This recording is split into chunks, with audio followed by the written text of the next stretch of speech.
wanaume hatunayo. Kutokana na mifumo, kiumbe mwanamke ni kiumbe anayepitia mabadiliko, ni kiumbe anayebadilika kimwili, kitabia, kihisia, hai constant, anabadilika. Huyo ndio mwanamke huyo. Mifumo hii tata na ni maalum kwake.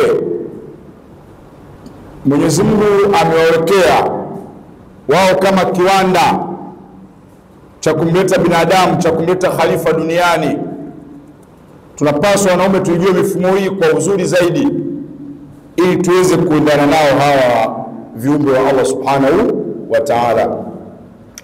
Mwanamke ana mfumo wa mzunguko wa hedhi, mwanamke ana mfumo wa ujauzito, mwanamke ana mfumo wa unyonyeshaji. Anapopita kwenye mifumo hii, kuna homoni zinamwagwa kufanikisha hatua fulani na zingine zinanyamaza.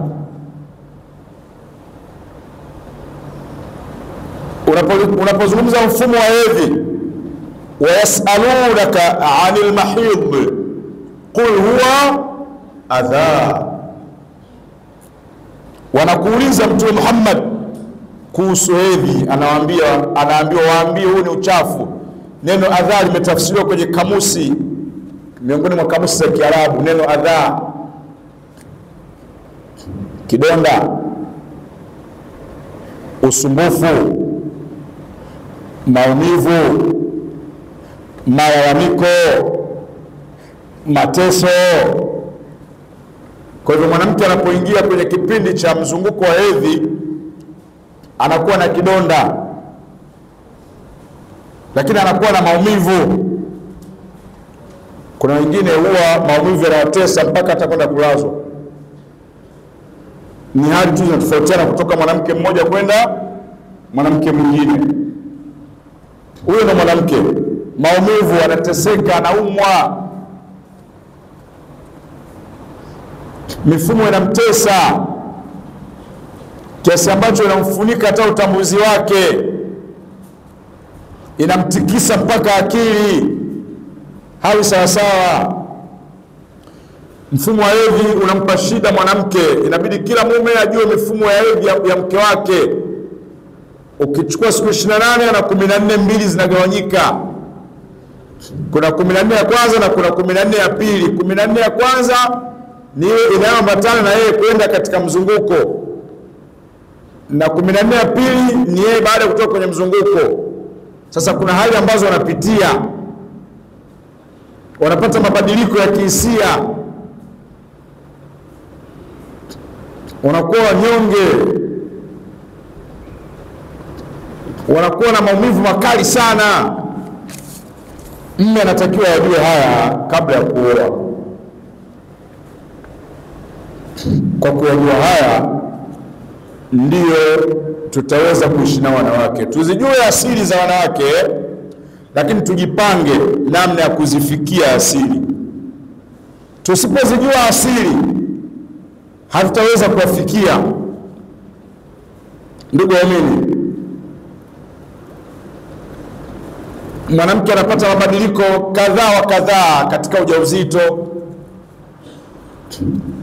kuumwa, kusikoisha, kichefuchefu, lakini wengine hata kuvimba, wanavimba miguu. Yaani ule mvuto wake uliomolea haupo tena. Tulipaswa wanaume tuyajue haya kabla ya kwenda kwenye ndoa, ili tukija kuyashuhudia haya yasije kutushtukiza.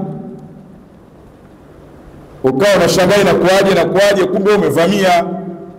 Ulipaswa kwanza uende darasani ukapangwe, usivamie, usikurupuke. Wanaume njooni, siri za kambi tunazitoa.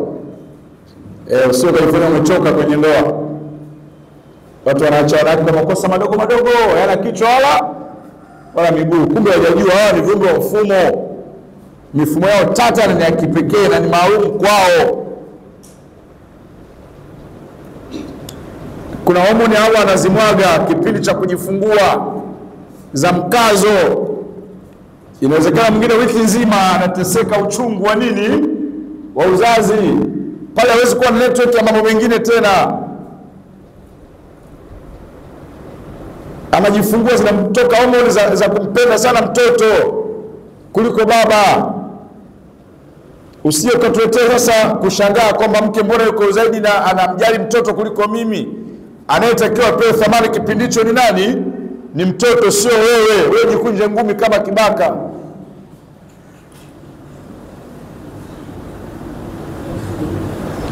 Hivi tunajua hawa watu tumewavamia. Adam, Allah alimtendea uadilifu, amempa elimu. Miongoni mwa elimu, wa'allama Adama al-asmaa kullaha.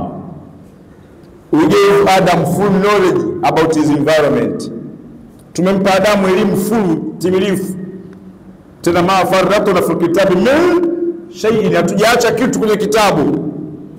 Mkiona hamna uelewa kutosha kwenye baadhi ya maeneo, issue sio elimu, issue ni ninyi hamjafanya juhudi ya kuitafuta. Allah tuwezeshe wanaume tuwajue wanawake. Wanaume tunawajua.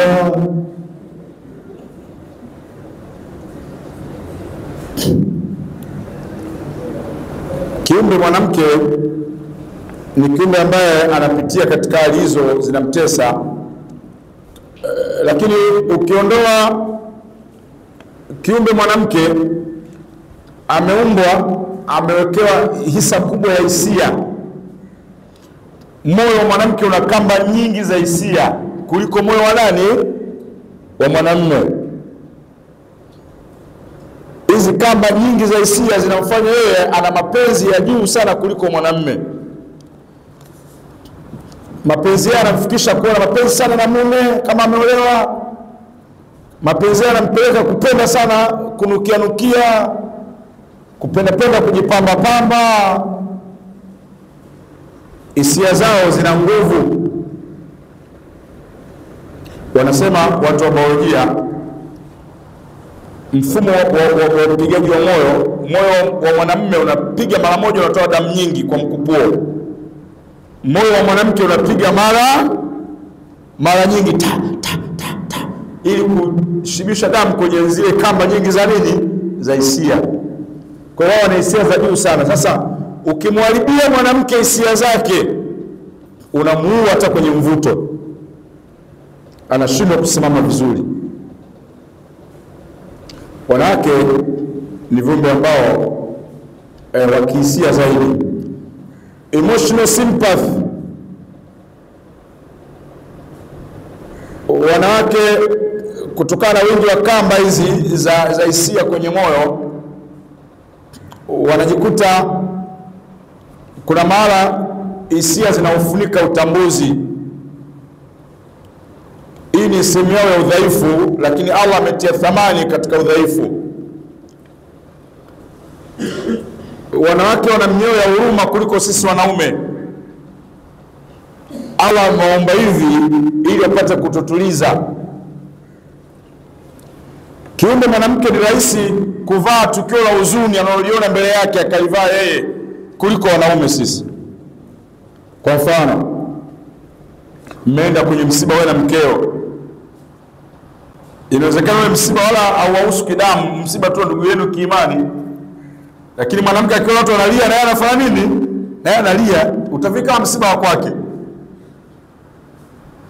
Lakini sio wanaume wala una haja ya kulia, unanyamaza tu. Mwanamke akiangalia movie akakuta kuna matukio ya taharuki ya huzuni yale. Kwa mfano anapiga mtu risasi kwenye movie, unamsikia mwanamke, jamani wamemuua, huruma. Jana takula sijara, huruma. Hizi akili bange hizi. Eti unalizona movie. Ndio maana uko tayari kutupiga hata pesa ya kula ndani wanaichikichia, mradi akanwezaga uwe moyo.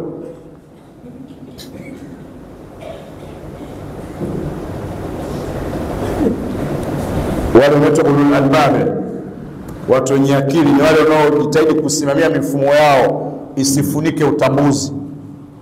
Ukiruhusu mifumo ifunike utambuzi, unafutika kwenye ramani ya watu wenye akili. Kama vile wanaume baadhi wameruhusu mifumo imefunika utambuzi. Kupenda sana kwenu mipira kumewapelekea mpaka hata swala zinawapita. Huyu taira. Semeni washabiki wa mpira wote mataira. Twendeni wanaume. Washabiki wa mpira wote mataira. Twendeni. Mbona hamsemi?